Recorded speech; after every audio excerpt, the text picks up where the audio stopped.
The XFL Gambling Podcast Week 4 reaction show on the Sports Gambling Podcast Networks presented by WynnBET. WynnBET's now live in Arizona, Colorado, Indiana, Louisiana, Massachusetts, Michigan, New Jersey, New York, Tennessee, and Virginia. From boosted same-game parlays to live in-game odds, WynnBET is what you need to win. Bet $100, get $100 at wynnbet.com or download the WynnBET app and start winning today. State restrictions apply. We're also brought to you by the D-Gen Dance. Yes, you have a ticket to come cut the rug with us because our March Madness bankroll contest is back. Free to enter, and $1,000 in cash and prizes is up for grabs. Plus, we've got first half under bingo. Yes, enter both contests on the SGPN app, which you can download for free in the App Store or Google Play Store. So grab that thing today. And remember, folks, to let it ride. Hey, folks, this is Bud Foster. You're listening to SGPN. Let's let it ride.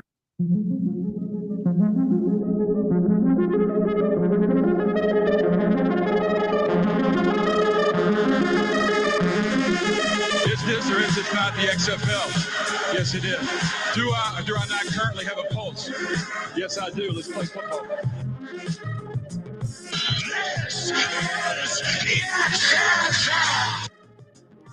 This is the XFL Gambling Podcast Week 4 reaction show. I apologize for being a day late. We are not This so is Microsoft Excel. Yes, I mean, you gotta love that voice, all right? Day late, but not $1 short because we were picking winners. If you're wondering who the hell you're listening to, well, my name is Colby Swinging Database Dad, a.k.a. Pick Dundee. That's not a pick. This is a pick. He was raised in the land down under, where a man thinks on his feet, speaks with his fists, and lives by his wits. I know the human being and fish can coexist peacefully. I'm probably drinking too much and celebrating too much and not sleeping. Would have killed a normal man, but no, that's gone. The medical advice I got from that was like being hit by lightning. Pretend it never happened and get on with your life. Pretend it never happened and get on with your life. Yeah, I got new music, all right? Because I got hit with the cease and desist on the old men at work. What? But, you know, it happens. Colin Hay came after you? They came for me. Old Pick, they went to the land on under and took their fucking song back. Oh, man. I am joined by my co-host, the host of the Bottom Line Bombs podcast, which you need to be subscribed to. They call him the man in the box. And, well. He's the kind of guy that would drink a gasoline so he could piss in your campfire. You could drop this guy off at the Arctic Circle wearing a pair of bikini underwear without his toothbrush, and tomorrow afternoon he's going to show up at your poolside with $1 million smile and a fistful of pesos. $1 million smile, fistful of pesos, which I know after this week's picks, that is true. I give you CJ Sullivan. How you doing, brother? Great picks, Dundee. Thanks for having me on. I'm fascinated by Colin Hay and the men at work coming after you for the cease and desist. They came for me and they won. They right. won. No, right? They sent you a cease and desist letter, so you just reacted to it. And I get, you know, Sean and Ryan probably don't want to mess with that, but it's a lot of those things. I'll tell you a quick story. In Chicago, there was a diner called Chipmunks. It was a greasy spoon, and their sign was a blatant ripoff of Alvin and the Chipmunks. You know, just a drawing. It had A and a C. You know. And one time I asked this guy who ran it, I'm like, the Chipmunk people ever say anything about this? You know, Alvin Chipmunks goes, oh, yeah, they sent a cease and desist. This is Greek guy. They send a cease and desist letter every year. I just throw it in the trash. Who gives a shit? Please come back. He's like, please come down here and make us think about it, you know? So I'm saying, fuck these men at work. Keep playing that song. I don't run them. Easy for me to say. If Colin Hay wants to jump into college basketball experience in the XFL fucking podcast, let him do it. Hey, and if we wonder why SGPN goes under, look, Yeah. I think, this is a gambling podcast. This is a moment for Stacking the Money Green and Ryan Real Money Kramer from the Sports Gambling Podcast to gamble on that. Right. Bet on your man. I think the I should bring dice. this up with them. We are joined by third man in the booth, the host of the Old Fashioned Football Podcast. They call him Liquid Lunch. I even saw him get a 5-star review where someone was talking about his liquid lunches. I give you J Mark, a.k.a. Justin Mark. How you doing, Justin? I mean, at the very least, it's flattering when the lawyers are hitting you up, right? Because now you're making some noise. You're getting on people's radars. So take it as a good thing, right? Yeah. So, I mean, well, to be honest, they didn't come for this podcast, but right. Yeah. If they came for we know the college basketball show, which is why, by the way, and I'll issue that apology to our great fans of extreme football. Look, I'm in Vegas. We were doing college basketball, and unfortunately, this is one of the things. As much as I do like the fact the season starts in February, it's one of the things they got to battle, and I wonder over the next week or two how the ratings do. I got this week's ratings here. The Houston Orlando game, 405,000 views. That was on FX. Seattle San Antonio game Saturday on FX as well, 343,000. Then Sunday's action, ESPN2, St. Louis, Arlington, 572,000. And then the nightcap, which I'm actually shocked that this one had the number it did, DC and Vegas, 691,000, which, is the game I saw the least of because the bracket release show was going on while that game was on. Did those numbers... Well, I say I'm not surprised that the Oscar crowd did not bleed over into the XFL DC defense. The beer snake crowd and the Jamie Lee Curtis crowd did not merge into each other. Now the DC Defenders crowd, man, I some great fuck Dan Snyder they were lit. chants in that Lit crowd. Again. The St. Louis crowd. Now they said sold out. That's kind of a lie because the top deck was clearly empty. No, and Coach Tony Meatball even said afterwards, there's still some seats out there afterwards. He's rip up the top, open up the top, they say. But he said there's still some left. But they had 38,000. That was definitely the story of the week. Oh, no, that's a great storyline. But this is a classic 2023 thing of we sold out the game. Well, no, what they did was they sold out all the tickets they wanted to sell. They're like, we're done selling tickets, so we're sold out. But we don't have security working up Yeah. there. But overall, what's that? Yeah. I was just gonna say, they said we're only selling 30,000 seats, so yeah, we sold out. Well, great, you have 60,000 to sell. Yeah, exactly. I give him kudos for that's a clever way to say you sold out. That is a funny way to do it. I guess you could say that with the Orlando Guardians when the 300 people show up to the game. It's well, we're only selling 300 tickets. Sell out to watch Terrell Buckley. Do those TV numbers mean anything to you though, CJ and J Mark? I mean, CJ, you first. Is that good? Well, is that bad? I've given my opinion on Nielsen ratings and these to begin with. I think they're all a joke. I don't think none of them know what they're talking about when it comes to ratings. They're literally going off Nielsen boxes, these things from the 70s, where one family has whatever, and they multiply that by a city. They still have no idea how to check ratings for streaming, first of all, for anything live, for any events or whatever. And even for regular TVs, they have no idea what they're doing. So that's why I think they should be happy about the St. Louis crowd, of course. And then but I mean, they're idiots to go by these numbers. So, J Mark, what'd you make of those numbers and overall just week 4 of the XFL? Yeah, I mean, it seems like they were decent numbers. I agree with CJ though. It's so hard to gauge this because how do you have an app like the ESPN Plus and not be able to track how many people are logging into it? Right. That doesn't make sense to me. But they always say, well, this doesn't include those numbers because we don't track that. Why? Well, they got to be lying to us, right? There's got to be an economical side of this where they know which ads to place where, and I suppose. Ad agencies to buy the spot. Essentially, it doesn't make any fucking sense. They have to have those numbers. Yeah, they know everything about us, but they don't know what we're watching. Get the fuck out of here. One of the things I'll note is week 4 was the best offensive from a yardage standpoint, they averaged 651.25 yards per game, which was the most. Up about 20? No, Yep. about 30. Yeah, 30, 29 and change from last week. Also, the biggest passing week with 502 yards per game in the air, 170 yards on the ground, though, which that's the compelling thing is that they still can't run the ball. If anything, it's gotten worse, with the exception of week 1, which was at 151 yards per game, just 170 yards per game on the ground, scoring down a little bit from the previous week, but still better than the USFL when it comes to their week 4, like as far as passing yards and scoring. I don't know if that means much, but definitely the run game in the USFL way better than the XFL. What'd you make of these games? What'd you make of that, J-Mark? What'd you make of all these games? I mean, we went 3-1. I should have went 4-0. If Las Vegas, I mean, I was on DC to win the game. If Las Vegas had any sense of urgency, I feel like the backdoor cover would have been alive, but a bunch of candy asses there. And I what happened with Brett Hundley? See, when I started watching that game, Luis Perez, aka the president, was doing it.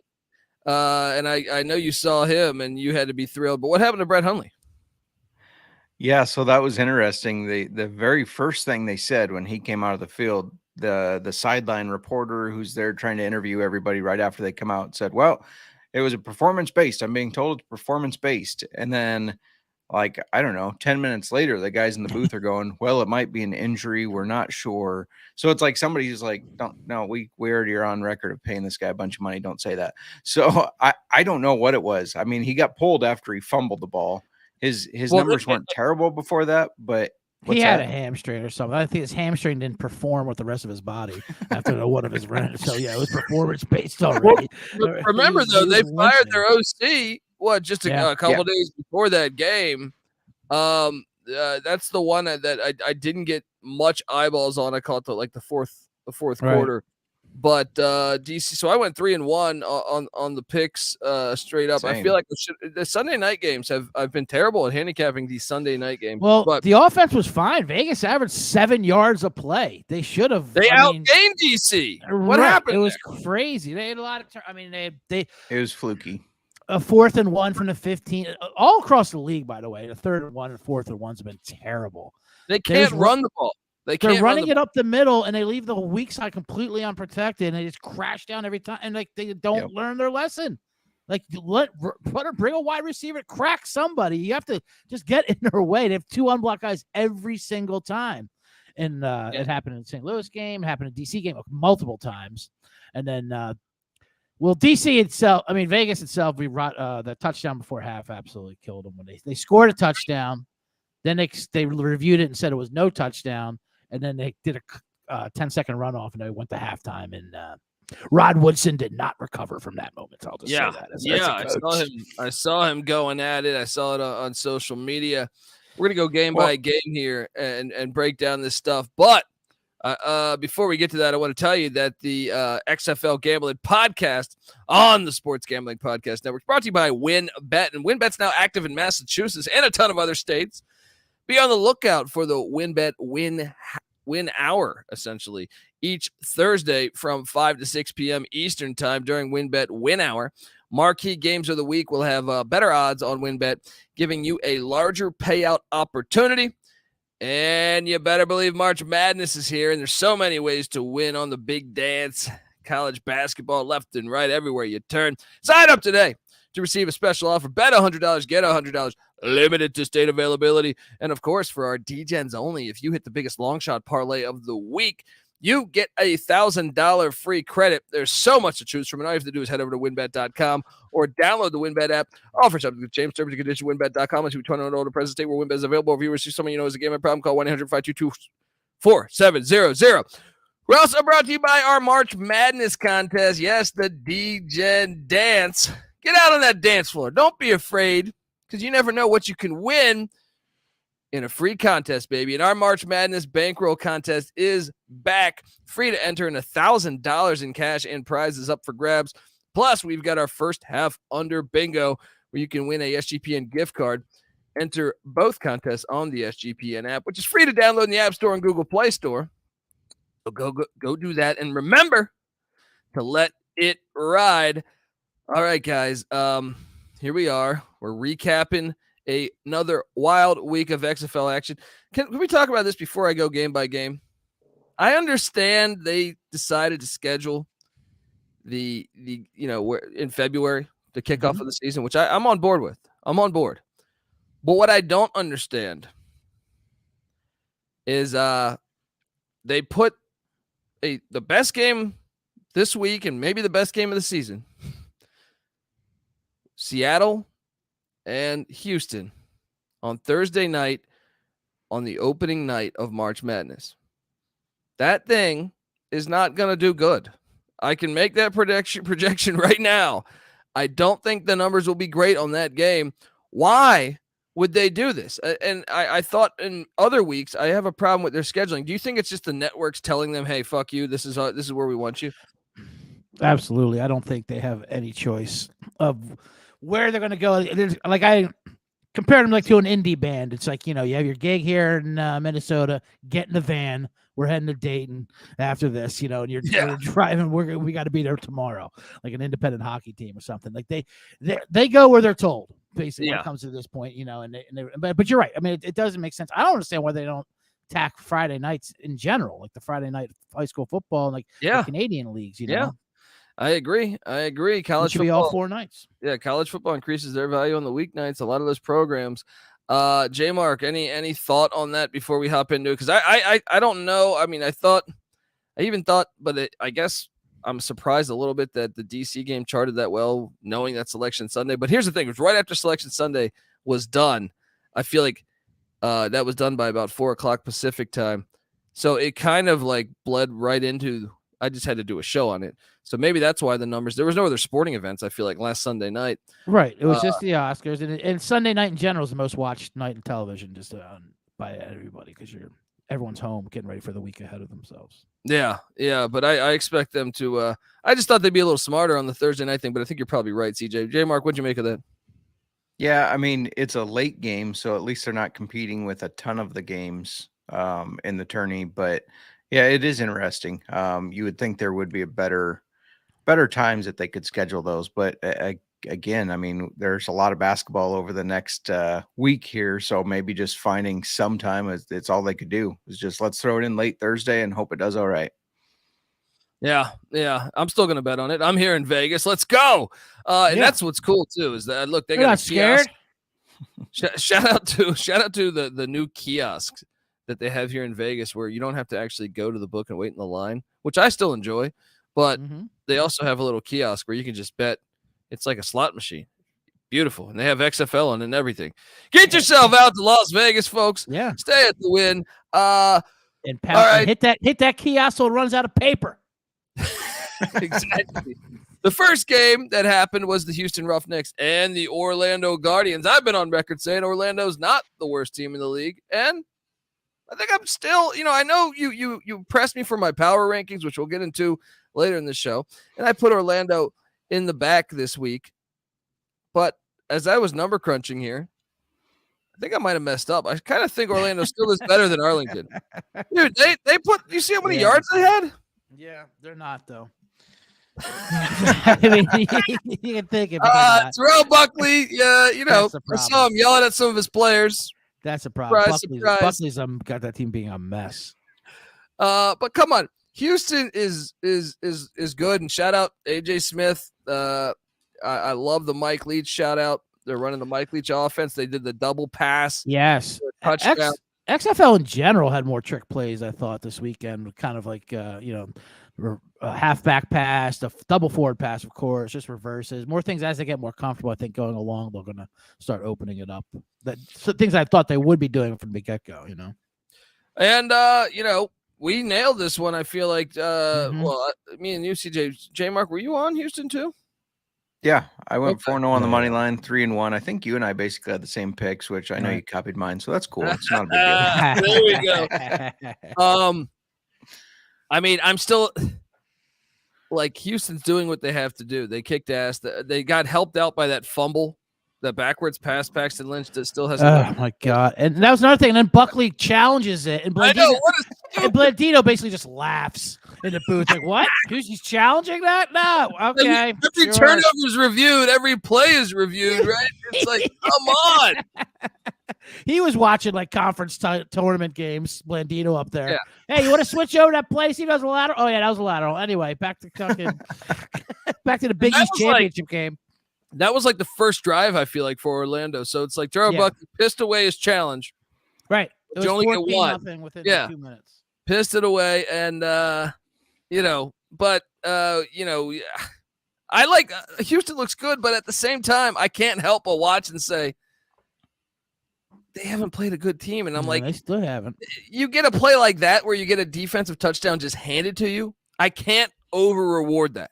Like, yes, you made the right play. You look good. But, back to my power rankings. But I love you dying on this hill. Buddy. I love you dying on this hill. The score was 44-16. That's what I was about to say. It was not like they won by that touchdown. Yeah, it was more than a lateral. But my point is like, come on. This is Orlando. If you lined up, we haven't seen DC, Seattle, some of these other teams even St. Louis hasn't played Orlando. You haven't seen them. They might be whooping their ass too. So I think they're, it's okay. This is the best part about the season is, someone's going to be at the top of the hill when it's all said and done, if the league makes it that far. But which I believe it will. But anyway, that was this was the worst game, right? Yeah, my favorite thing about this game, though, was when they pulled Paxton Lynch. They said, and they're going with Francois because Lynch isn't getting it done. And he got one series, and they're like, that's a bad idea. Get Lynch back out there. Like, he went 1 for 4, 19-yard pass, and they're just like, never mind. Let's get Lynch back in there. And to Lynch's credit, he made some nice passes after he got back in there, but he's still making too many mistakes. I mean, he didn't look terrible. The whole team's and it starts with Buckley. I mean, they had 13 penalties again, and he's just an absolute mess. J Mark was right. Go ahead. J Mark, now your boy Max Borgi was a late scratch. Yes, he was. You had us all rushing to the DFS to get the wrong backup. I know, what happened there? Well, every time they got close to the goal line, they pulled Bryson Allain. Like, he was looking good, and they throw Dejun Lee in. So Dejun Lee, that's great. The Delaware Destroyer. Yeah, was this a load management play? Like, are we seeing XFL load management? It's like, we're playing Orlando. Borgie, take a week off. It's interesting because he injured his leg last week, and it looked bad. I thought, well, he's done, but he came back in that game. So to me, it's almost like, he tested it and they said, how's it feel? He goes, it's okay. I could play. And they're like, don't worry about it. We need you down the stretch.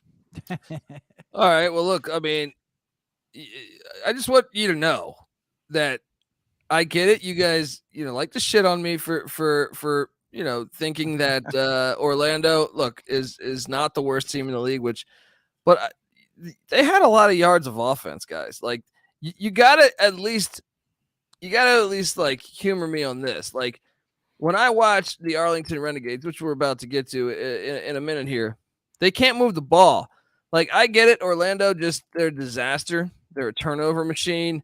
They never have the right guys on the field. They don't even have 11 players a lot of times on the field. But, I mean, they did have 349 yards of offense.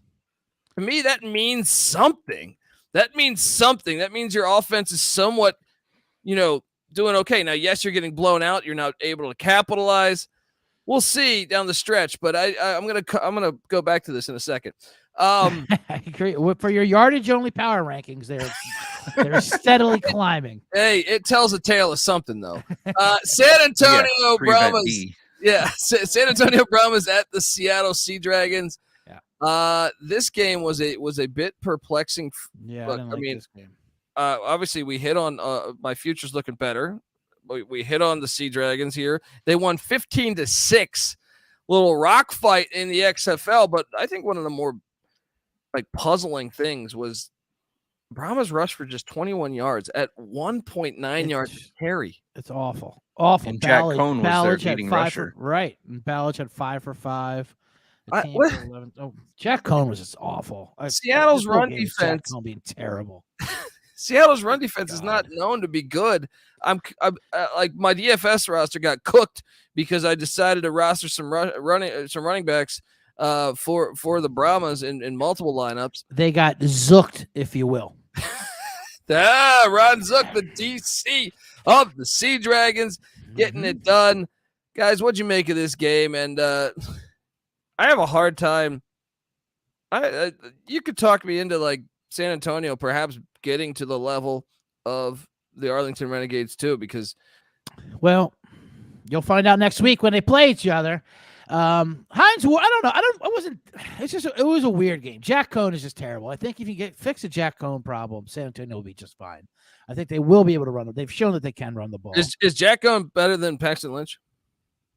I'd rather have Paxton Lynch than Jack Cohn. I would too. He at least he takes shots down the field. Right. Yeah. Right. And he proves that he can make those throws. He makes bad throws a lot, but he can make good throws. Cohn is just off. I mean, good God. Yeah, it's like Wisconsin passing attack 2.0 here in the XFL. J Mark, what'd you make of this game? I mean, I want to like Cohn. He learns his playbook using poker chips. I mean, he's a degen. I mean, come on. Yeah. Like that's somebody I want to back, but at the same time, I think Reed Sinnett is a better quarterback. I don't understand why we haven't seen him. But to me, this game, you know, I know we expected kind of higher scoring from the Sea Dragons. We're used to seeing that. But to me, it was just kind of more of a testament to the fact that they don't always have to rely on that offense because the defense really stepped up. Yeah. Well, they still, like, I know this isn't a great offensive output compared to the week prior, but they still had 343 yards of offense, which they're still the only team in the XFL, I think, that has gotten 300 or more every single game. So, yes, it wasn't what we thought it would be. Mm-hmm. I mean, DiNucci he threw a terrible pick late in this game. Should we be concerned, or are we happy with our futures with the Sea Dragons here? Well, I think it's promising that they did use their defense and won in a different way. I know, Colby, you probably count this as a loss because the offense was so bad. And the yardage. All I'm saying is football tells a tale, man. Look, you guys give me a hard time, but I'm saying, like, find me. Go. Doesn't matter the league. Find me one where the offense doesn't chart that well or the defense doesn't chart that well. Like the 2000s Ravens would be like one of the exceptions. But like you can go, and this includes college football. You know, it's normally very rare to me.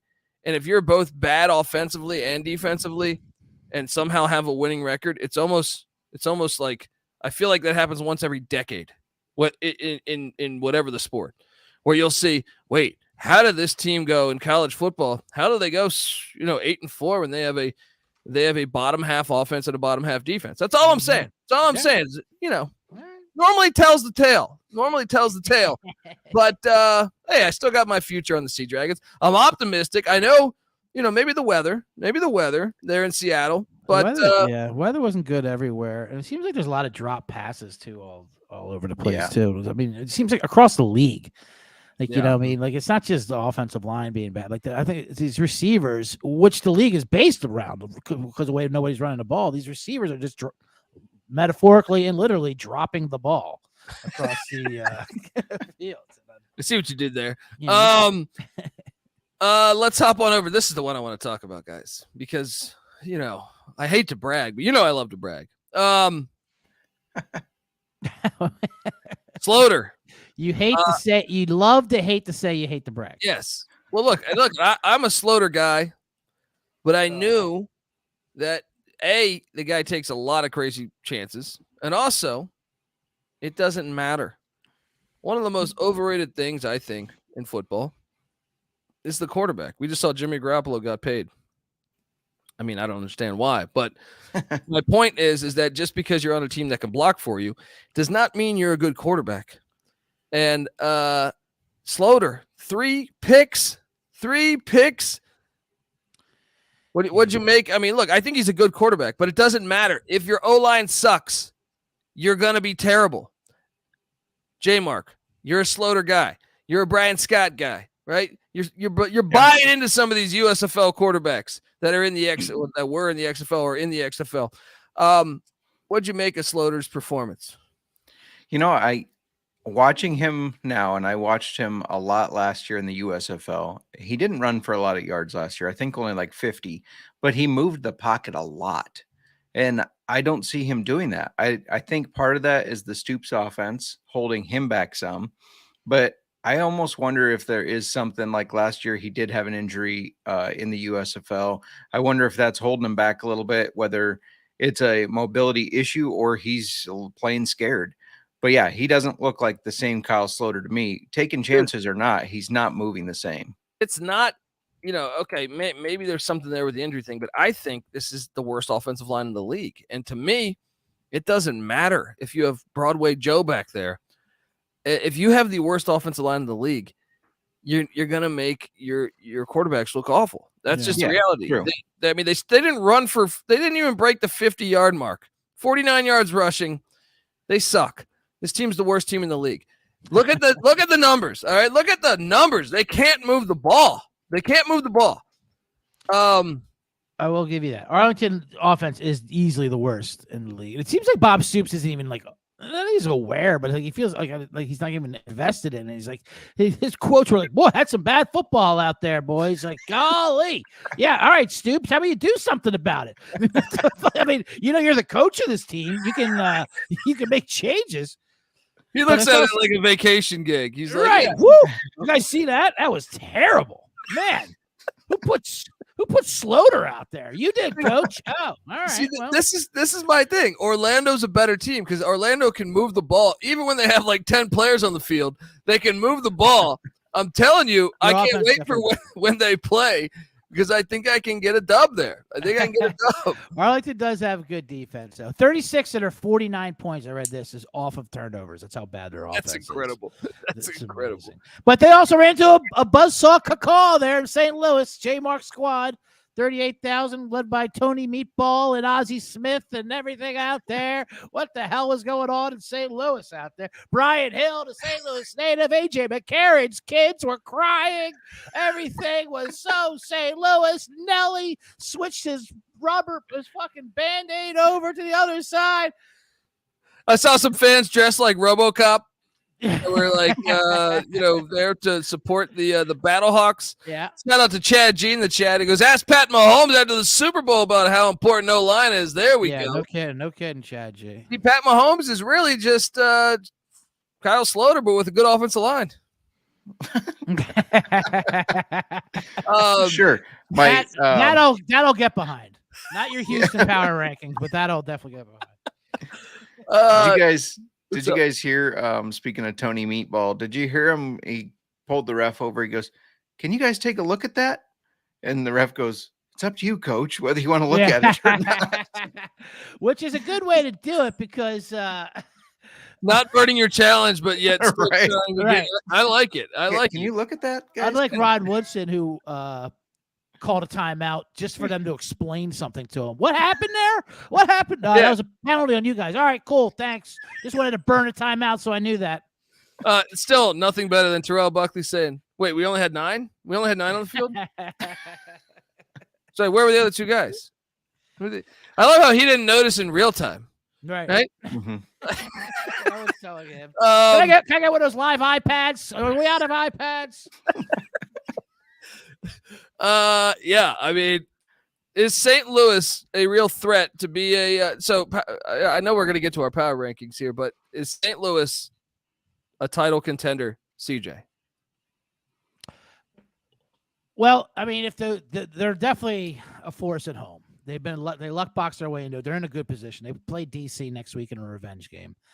And they have everything you need for it. They're not the elite, as we have to say, of Houston and DC, but they're trending on their way up. And with that home field, why? Of course they're a threat. Yeah. J-Mark, I know you have a future, so I know you're probably going to pump this propaganda into our fucking ears right now. But what are you doing there? Yeah, no, I just think they're a very well-balanced team. I think they're passing the ball well. I think they're running the ball well. The defense is getting better. I went into this thinking they were going to be one of the best defenses, and especially one of the best in the trenches. Their O-line has broken down. Their D-line has broken down. But I feel like they're getting better. Hakeem Butler at 6'5", 6'6". I've heard him reported by announcers as both. He's a real problem. I don't think that there's anybody that can go up and get a 50-50 ball, and McCarron's throwing it all right. So yeah, I do think they're a problem. And then add on that hostile crowd. I mean, we saw it cause problems for Arlington. So yeah, I'm all in on these guys. Cacaw is the law. That's right. It was great. It was great to see their fans. They just need to move it to Busch Stadium or Busch Light. Actually, someone alerted me that they have an MLS stadium in St. Louis that's new. I don't know if that's true. I didn't research it, but why are you not there? They should go to all of those stadiums. Well, I know we've touched on this before.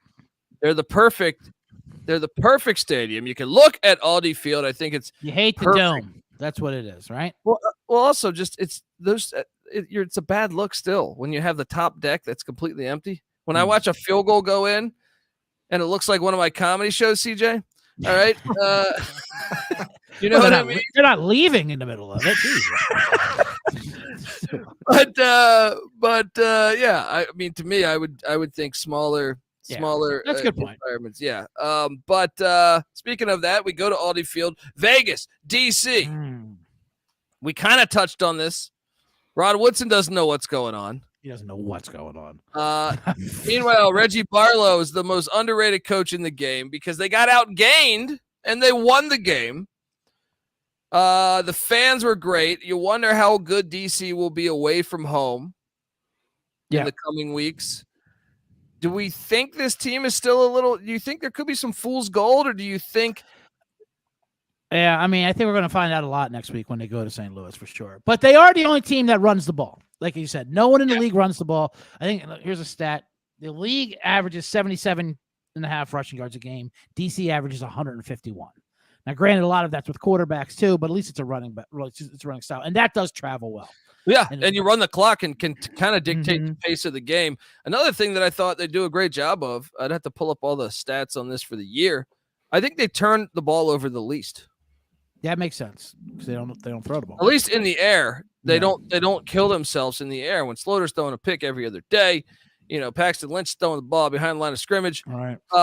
Even McCarron's and Danuch is known for just throwing the ball all over the field. When you're playing Danuch, your family. Offense gets the ball, defense gets the ball. Everybody gets the ball with Danucci.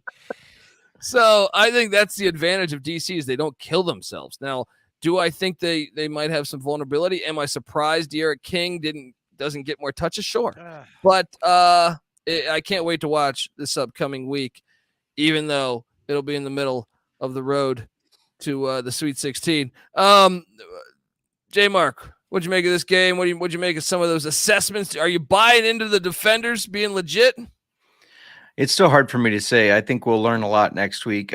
This game, I mean, the first play of this game, the Vipers fumbled it within like the 15-yard line, 10-yard line. So, and DC recovered and scored. I think that really skewed it right away. It's hard to bounce back, especially when you're on the road from something like that. Go ahead and soundbite this because you're not going to hear it often, but Luis Perez looked good. He looked like he could be that starting quarterback that could lead the Vipers to some wins.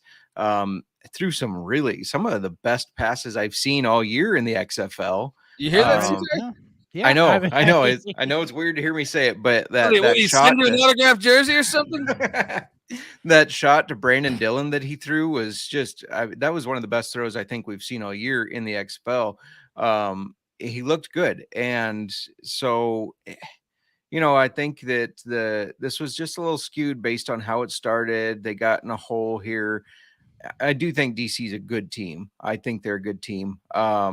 I just, I think they're going to go on the road next week. They're going to be very tested. And I don't know if they get behind, I don't know if they can catch up. That's what I want to see. I want to see, they're great at running the ball, but if they get behind and get somebody that can slow that run, can they catch up? The question is, can they slow that run? Yeah, true. They don't do well. They don't do well when one thing goes bad, which is not a good sign for a tough football team. Like if one thing goes astray, they freak out. Like, well, that wasn't supposed to happen. Fair. All right. Well, look, we're going to get to our power rankings. But before we get to our power rankings, I want to tell you we're brought to you, yes, the XFL Gambling Podcast on the Sports Gambling Podcast Network. It's brought to you by Underdog Fantasy. Underdog Fantasy is heating up for March Madness. College Pick'em is a great way to get in on all the action, especially if your bracket's busted after day one. Happened to me last year. Took Kentucky. I was like, you know what? This team's going to go to the national championship. I didn't have them winning it, but I had them in the national championship. And then this Peacock team, St. Peter's, out of the fucking blue, comes in and destroys Kentucky. So my bracket was done. It was done. So, but that's why I had Underdog Fantasy, because if a lot of people out there get their bracket busted after the first day or two, here's another way to get in on the action. Plus, Underdog Fantasy has your favorite college basketball player props. Head over to UnderdogFantasy.com. Use the promo code SGPN for 100% deposit bonus up to $100. That's UnderdogFantasy.com. Promo code SGPN. All right, we have the XFL Power Rankings, which we tweeted these out. Right. J-Mark, you were telling me you were getting some static on some of your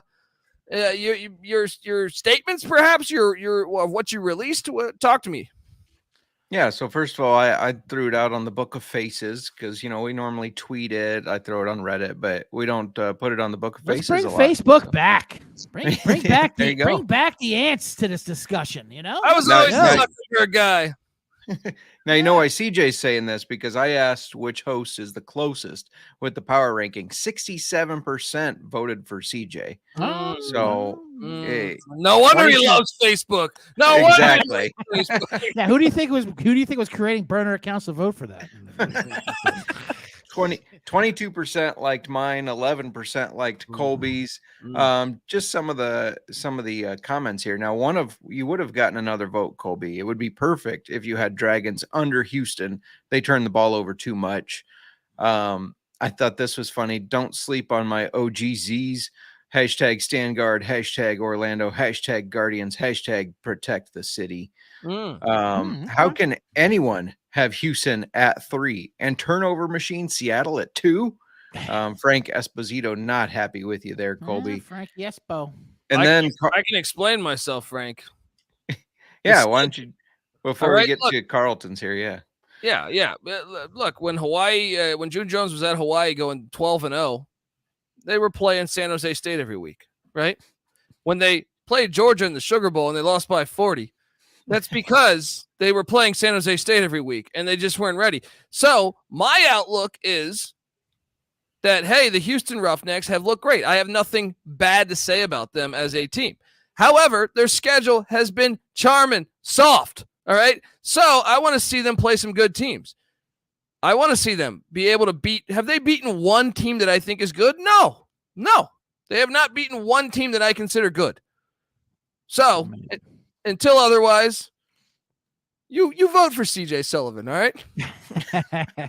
Well, I love that whole comparison relied on June Jones, who is the coach at Seattle, who used to say how June Jones' team shit the bed when they played a real team. All I'm saying is he was undefeated as a head coach in the XFL. That was a Tommy Chang problem, though, right?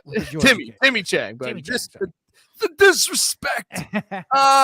Then in the CFL, he had success too. So that's part of my angle. But I do believe the numbers speak for themselves from an offensive standpoint. Now, AJ Smith is a really good coordinator too, but they have had games where they didn't get to the magic 300 for me. And I want to see it against a good defense. I want to see it against a good offense and see how it goes. So I mean, they got to get a bump for calling a Mike Leach play though. Calling a play called Mike Leach. I mean, Mike Leach, good friend of ours at the Sports Gambling Podcast Network. Rest in peace. So, of course, we love that. And but I am a skeptic still until I see them beat one of the. I don't know what they did to the XFL. I get it. This is like college football. This is like where Alabama does get an easy schedule the next year. They're like, hey, you're the best team in XFL 2.0. Let's give you the easiest first 5 games or first 4 games. And we'll see. But okay, continue on these comments that we were getting. This ridicule. Yeah. I love it. Real quick, Chad G in the chat, Colby over here bragging about having soft toilet paper bougie. The last one here, he didn't give an answer. He just said, not Justin. DC dumped St. Louis and rated behind them, ... dumb. But I get that. I think Sure. DC goes to St. Louis next week and loses. I think the Battlehawks win. So now you're looking at an even record against each other. And I just think the Battlehawks are a more complete, balanced team. I think DC is good. I just think the Battlehawks are better. If the Battlehawks are behind, I trust them more. Can't wait for the pick show. Yeah, we'll find out more next week. And Which, by the way, tomorrow. Well, I'm sorry, CJ. Tomorrow, 1 o'clock, Western or Pacific, Western Union time. Western time. I like that old school Western time. West Coast. We'll be live doing our week 5 picks, previewing picks episode. So make sure you come back tomorrow. Local news on the West Coast. 60 minutes after this. What were you gonna say, CJ? I'm sorry, I didn't mean to cut you off. Nothing. I was gonna say DC. Of course, you know I've been on DC since the preseason. I'm 7-1 future when they were picked to be pretty much dead last before the season started. Love DC, but I also kind of agree with J Mark a little bit that I think a fall might be coming with them, especially when they go on the road and play tougher games. Especially since they tried to regulate the beer snake last week. I don't know if you saw this. Not a big fan of regulation. The regulation, they had the rules and regulations posted on the board, like they want to control it. It was like certain sections couldn't do the beer snake. What the fuck's going on here? Yeah, you can't throw cups over from the other sections or from your section. You have to hand it to DC security or to the snake itself and let the snake devour it. Do they know how to build a fan base? I mean, I question.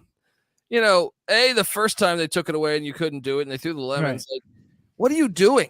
Like you're a brand new league. You're trying to gain fans. I know. Stop being so stupid. And them trying to keep cups come flying in the field. That's good, and that's a story on the fucking news. All right. Them trying to control it. It reminds me of like when the owners try to do the kneeling for the national anthem. You had Jerry Jones out there locking arms, like, all right, we'll all take a knee. No, that's not the point of this shit. You're the fucking enemy. Jerry Jones also locking arms in Montgomery, Alabama, back in what was that? Jerry Jones. Oh yeah, absolutely. The Selma, Alabama, fucking Alabama. The irony. Jerry Jones is like the Forrest Gump of racism. He's like a famous racist, like pictures and shit. Like he's got the civil rights hose. Like he's at the diner. What the hell's he had all these seeds? And yes, I did compare the beer snake to the civil rights movement of Black Lives Matter. Anyway, let's go. Okay, continue on. Do we have any more comments on this? No, that was the gist of it. Everybody else was just giving in their votes, but those were some people that had some discrepancies with our rankings. Yeah. Well, look, if you voted, most people out there in the world whose music's better, Madonna's or Marvin Gaye's, you probably have most people say Madonna's. Doesn't mean she's a better musician. Doesn't mean that doesn't mean that the Sea Dragons aren't headed for the Extreme Cup, baby. Let's go. I was just gonna say, since you put it that way, change my ranking: Seattle over Houston. Let's go. Let's go. Let's go. Gaye over Madonna, baby. All right. Power rankings. My number 1 team. You know who it is. It's the DC Defenders, and I actually can't wait for the pick show tomorrow because I can tell you this. You little filthy fucking dome where you're saying you got to sell out where you're not a sellout. All right. Greg Williams is going to dial up a defense. I hope take AJ McCarron's kids to that game. It'll be their first funeral. all right. God, right. Because they're going to be picking them off left and right. I cannot wait. They are the most complete team. Give me the DC Defenders as the 1 seed in this league. I love it. CJ, talk to me. You're still on Team Houston. Right? I will say that I would love for DC to win that game, and there'd be nothing worse for AJ McCarron's kids to watch him lose and get a fraction of the money that he could have got. That'd be pretty funny. But no, I have Houston as my number 1 just because you can't deny what they're doing every week. I mean, they're blowing out every team. Yes, they're bad teams, but they're blowing out. They look complete. They don't look like they have a weakness out there. And DC is undefeated too, buddy. I know they are, but they're not thrashing teams the way they are. And they haven't had the Guardians on the schedule. And I love DC, but it seems like a rain cloud is always following them too, and just dripping lemon. How are they in bad weather games indoors as well? Too? Like, what's going on with this team? Yeah, that St. Louis Dome probably will have a leak. It's gonna be fantastic. I love it. J Mark, your top team in the X. Yeah, Houston. They look dominant on defense. I know it's been against bad offenses, but and they look good on offense. Even when Max Borgi is out, who I feel is one of the top 3 running backs in the league, they still get it done. And Jonte Kirkland is catching touchdowns. He's throwing touchdowns. I mean, they got some playmakers on that team that I think are going to be a problem for anybody. Real quick on that double forward pass, which was awesome, that they pulled off, and go back to the whole how the USFL and XFL fans don't get along or whatever. Even their social account, the USFL official account had to tweet out. They couldn't let this play go. Like, well, since everyone's talking about double forward passes, how about this shitball one we did a couple years ago? All right, who cares? Like, yeah, we're great. You did one as well earlier. Like, just let it be. It is hilarious. I clicked on like the ratings to see. Mm-hmm. To rattle off those numbers for today's show. Yeah. TV ratings, and I see like these USFL fans in there. And look, I host the USFL gambling podcast. I love the USFL, even the old school USFL. But it's so funny to see like the shit talking back and forth. Like, oh, see, your ratings aren't as good as ours. It's I know. Dude. All of a sudden, they're network heads, all of them. These fucking USFL fans. Like you're arguing about whether our team got 530,000 downloads or views on. We got the 18 to 49 share of suburban repeat customers. Okay, what do you work for? CAA? What the hell are you talking about? Oh man. Okay. Yeah. So you're going with the Roughnecks at 1. So at 2, see, these are power rankings. We're not just looking at records going and that's why J Mark can put St. Louis over DC because the power. Well, and that's why I put the Seattle Sea Dragons number 2. They're the number 1 offense in this whole league. And guess what? Zook is about to cook. The defense is stepping up. The defense is showing signs of life. I mean, if they're only letting up 6 points a game, then the league will be in trouble. That is why they're the second best team in this league. And AJ Smith's about to find out about this. Wade Phillips, I feel like AJ Smith's the coach. Wade Phillips is sitting over there handshaking with people. Well, Wade is on a parade for sure. Parade Phillips. He is just on a float, looking at the crowd and everything. God bless him. It's what he should be doing. You know what I mean? Yeah, he's in his 70s. He should be living that Ed McMahon life. Whatever. Just get drunk on the couch, Wade. Yeah, should be living that Vince McMahon life. So yeah, I'm saying the Sea Dragons are the second best team in this league. Well. You will be. I mean, you'll have your chance Thursday night. You'll have your chance for a redemption. I'll be in Vegas. All right. You'll be at Kobe Let's go. Who's your second best team, CJ? I went DC number 2. Houston, DC. They're 1 and 1A basically, and then 1A just for the flash. And love DC. And but they have a big one versus number 3 St. Louis coming up. J Mark. Yeah, Battlehawks number 2. Here's the deal. Looking at that crowd, I think they're going to have the opposing team rattled every game. I don't think they're going to lose at home because of it. I don't think they're going to lose at home. That's 5 wins. They already have 2 on the road. You're looking at least 7 wins. I got them at number 2. Now I'm back on Colby. Now I'm back on Colby's train. I can't wait for DC to fuck St. Louis off next week. Let's pump the brakes on Slaughter choking in the dome. Greg Williams going to put out a bounty on McCarron's kids. All right. Yeah. All right. Kaka! Right. Let's go. All right. For number 3, I'll go with the Houston Roughnecks. It's been nice with your soft FCS schedule. All right. Now you're gonna have to play the big boys. All right, and we'll see how you fare. Yep. But give me the Roughnecks. Great name. I was talking about the Roughnecks this morning, getting breakfast. Talking about how their franchise has never lost a game. I don't know. Who's at this breakfast? This sounds like a great breakfast. Like a Stacking the Money. Real money. Yeah. And a member of basically Stacking the Money, his father-in-law. Okay. And you guys are talking a little XFL? Who is a former real Roughneck. Wow. Awesome. Not in the XFL, though. Like, he worked on an oil rig as a fucking Roughneck. So we started talking about that. And that's how. Well, that's great, because I used to be a Viper when I was a. Fang gang. Oh, man. So, J Mark, who's your third best team in the league? Yeah, I got DC. I was talking to them about them this morning at breakfast. My wife was like, "Can you shut the fuck up? I don't care." No. Like, honey, how do you like your eggs, honey? Also, do you think they should let Derek King throw the ball more? hey, that's why you How should do you not know how I like my eggs after all these years of marriage? That's why you should subscribe to the Old Fashioned Football podcast, Yes. my friends out there in the universe. So you're going DC. Why? Yeah, I think that if you can slow that run, they're vulnerable. I think they're a good team, and I think we all agree. I mean, we have the same teams in the top 4, the same teams in the bottom 4. It's just little discrepancies on where we're putting them there. I think the next couple of weeks we got a lot of key matchups that are going to really sort this out. But I like Tiamu, what he did this last week. He ran for 89 yards. He threw for 177. I'd like to see him throw some touchdowns, but they bring King in around that goal line so much. King is unstoppable, it seems like. From watching the USFL, Tiamu is an up and down quarterback. I have to see him put consistent games back to back where he looks good specifically and that he can carry the team. So to me, they're weight a little bit lower because of that. Scorned. We all know you're scorned from best run game in the league.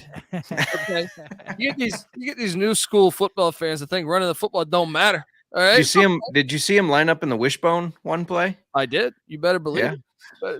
I literally thought. I was watching that and I literally thought, I bet Colby loves this.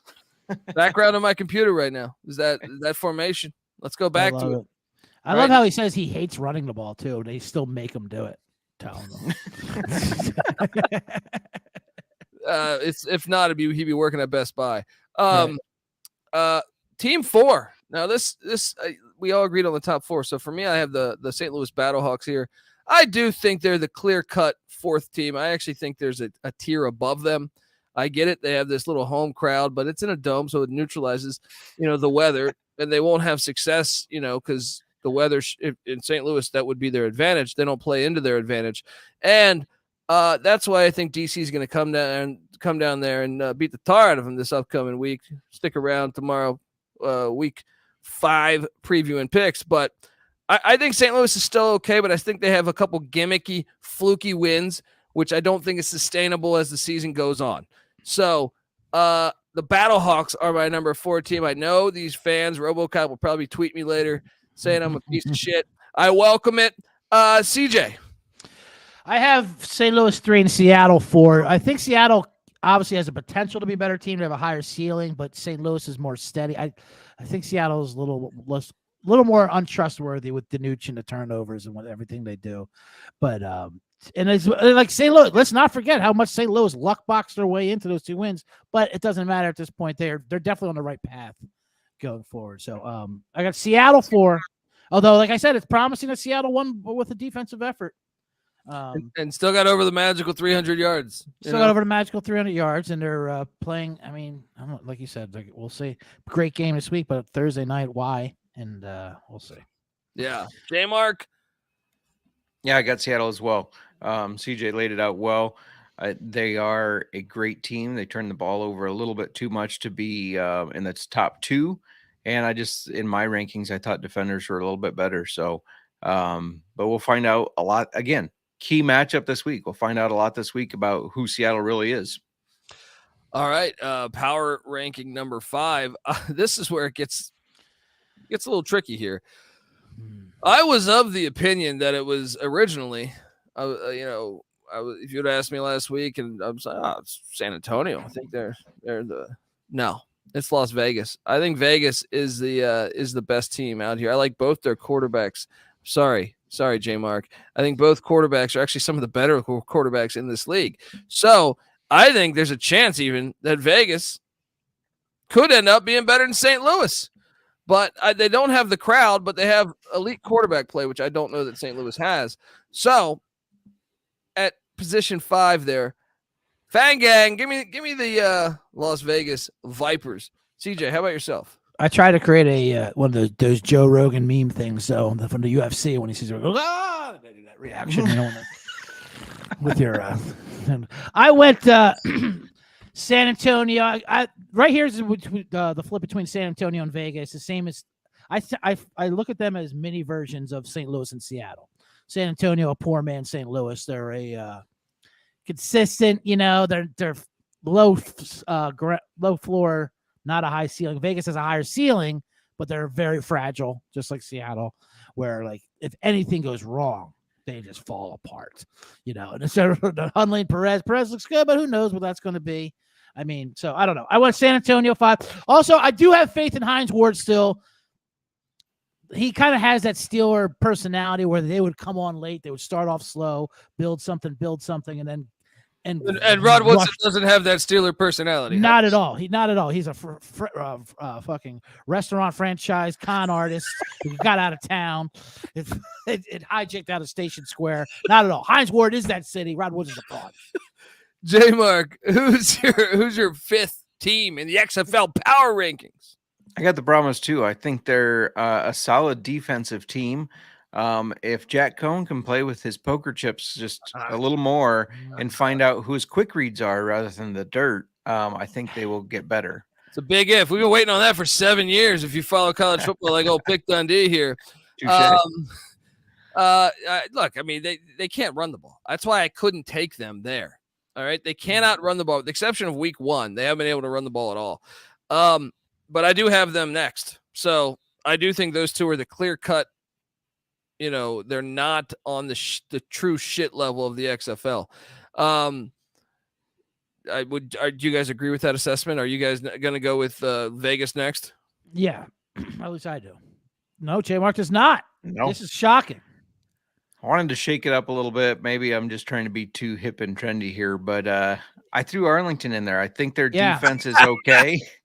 J Mark, let me combat that real quick with the words of J Mark, who said during the Vegas DC recap, Vegas is actually a pretty good team. I'm kind of liking Vegas what they're doing, and you're hyping them up, and now you have fucking Arlington ahead of them. You know what this is they finally start Sloter at quarterback, and he's like, "Oh, this team's not that. Right. Not that. This team can do things. They can win the X Cup." It's interesting. 2-0 with Drew Plitt, 0-2 with Kyle Sloter. Yeah, and I'll be honest. Like, I think Sloter's a better quarterback, but I think Plitt's better for a shitty offensive line. I think he makes less mistakes. So I understand what Jonathan Hayes was saying. He said, my whole roster's shit. I might as well put the safe quarterback back there so we don't throw the turnovers left and right. That's crazy. I would argue this all day. We could do 3 hours on this right now. But they're the clear cut, and I've changed my ranking since the other day because I think Orlando is better than Dallas or Arlington, whatever they're calling it these days. Right. Next is going to be Denton Renegades. So yeah, you got my 8 right there. I think Arlington's the worst team in the league. CJ, who is the second worst team and the worst team in the league to you? I have Arlington second to worst, Orlando the worst, and I know not near yardage only, but they both have one has a disinterested coach and one has the terrible worst coach. I think Terrell Buckley's interested. He's engaged. Good for them, which is great to see. If you're interested in playing 8-man football, right? But that's also part of the problem. He's engaged and he's interested. At least Stoops acts like he's just watching the game from the sidelines. Like he's just got a good seat. Like, wow, look at this. This is terrible football, But Orlando, I mean, you listen to the mics, by the way, which by also overview, it seems like there wasn't as much. Mike's picking up hot quotes because I think of the last week there was so much cursing. Like I said, it was like a 90s rap song with a radio edit where it was just blanks of silence. So that kind of sucked with the coverage was the same, but but with Orlando, you hear them fighting in the game. Like it's amazing. Yeah. They're calling different plays. Why don't we run this? Why don't we run this? What is this, a fucking summer movie? What are you talking about? No, listen to the one guy in the huddle. Like everyone's calling their own plays. You hear them sighing when things are called. Like, good God. Yeah, there's no control. There's no respect. Nobody's in control over down there in Orlando. Yeah. It's a mess. But they're the more talented team, and they're going to stick it to the Arlington Renegades when they play. J Mark, so you have there's no chance you have Vegas as the worst team in this league, right? No, I would like that just as my fade Vegas that I started the year on, but no, I got them 7. That's another reason why he has them 7th.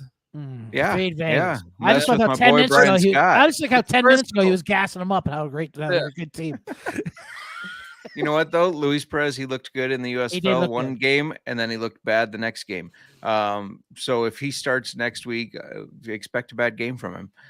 No, I got them 7th. I got Guardians 8th. They're not playing good football all across the board. And it doesn't matter who's starting. And Quentin Flowers isn't going to change that. So I don't know why they brought him in. Well, they had put somebody on the roster. I can name other quarterbacks. He's gonna go with Brian Scott. He's even Brian. He's an Argo now. He's how about Van Boxel? How about DJP from the Barnstormers? The Barnstormers. I know you don't like indoor football, Colby, but he would be better. I do love the Iowa Barnstormers. Yeah, I have a lot of love for the Iowa Barnstormers. They should be, in my opinion. When we mesh these leagues together and we have this awesome spring football league, I hope they do 32 franchises and they just go and they buy the Iowa Barnstormers. There you go. But they're not playing arena. They're playing real football. All right. Yeah. Folks, this is the end of the show. All right. So those are our power rankings. Please, if you please give us your power rankings. What are you signaling over there, J Mark? Yeah, real quick, shameless plug. Old Fashioned Football is launching onto its own feed on 4/4. Right now we're in the SGPN Fantasy Football feed. You can still find us there, but we're launching to our own as well on 4/4, and we got a big guest lined up, so make sure you tune in. Brian Scott on 4/4 will be on. Not Brian Scott. Everyone give them a follow though, and look, the Bottom Line Bombs podcast just went, got its own feed, right, CJ? Mm-hmm. Got its own feed, ready to blast. And they call him the man in the box. He's going to be coming. How many times a week, CJ? Well, they're trying to control me like the beer snake, but I don't know if it can be. But only like 2 or 3 times a week. But yeah, this snake's going to keep growing and growing, and the bomb's going to detonate. So catch you for every day. So subscribe over there. That's going to be all different types of sports, right? That's going to be everything. Sullivan guy. He could talk. It doesn't matter the sport. It could be table tennis going on in Kazakhstan. He's got you covered. All right. It's a study of a man losing his mind in a box. There's nothing wrong with that. And his snake will grow. Check out. Okay, so Bottom Line Bombs podcast, Old Fashioned Football podcast. Make sure you check those out. Give CJ Sullivan a follow on Twitter at CJ Sullivan _. Give J Mark a follow on Twitter at J Mark Football. Give myself a follow on Twitter at the Colby D. And let's not forget the XFL Gambling Pod is on Twitter at XFL Gambling Pod. But make sure you get over and subscribe to our YouTube channel because we might have some guests. We might have some more episodes. We might have a whole nother season. You know what I mean? We will. Get some good reviews. We got some good reviews this week, right? Yeah, we got good reviews. All right. So did Look Who's Talking 3. All right, but doesn't mean it's a good movie. All right, folks. Until but they are number 1 in your Look Who's Talking power rankings. They definitely. Travolta turned a corner. I thought in the third one, his acting he really became the character. Folks, get the SGPN app. Come talk XFL with us in the Discord, sportsgamblingpodcast.com/Discord. We love talking XFL, USFL. And by the way, I do host the USFL gambling podcast. So maybe you're one of these USFL fans that hates the XFL just listening to see what we're saying. We'll go subscribe to the USFL gambling podcast. We got you covered. All right. And until tomorrow, same time, this is the XFL gambling podcast. You better start thinking about yours. And we are out of here.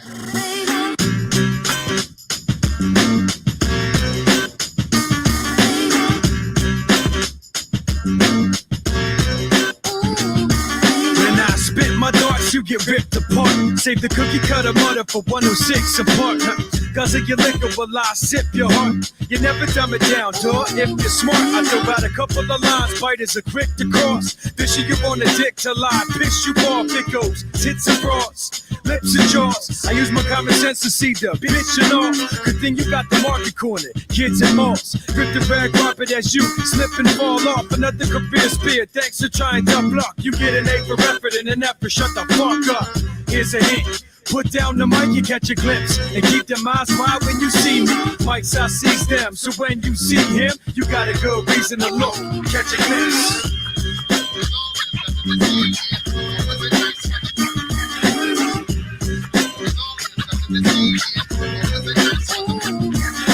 A lot of these heads need to improve their improv. Talent's not a program you download and install. Quality spread through hard work, no involved. My peers respect me cause I'm genuinely involved beyond gathering.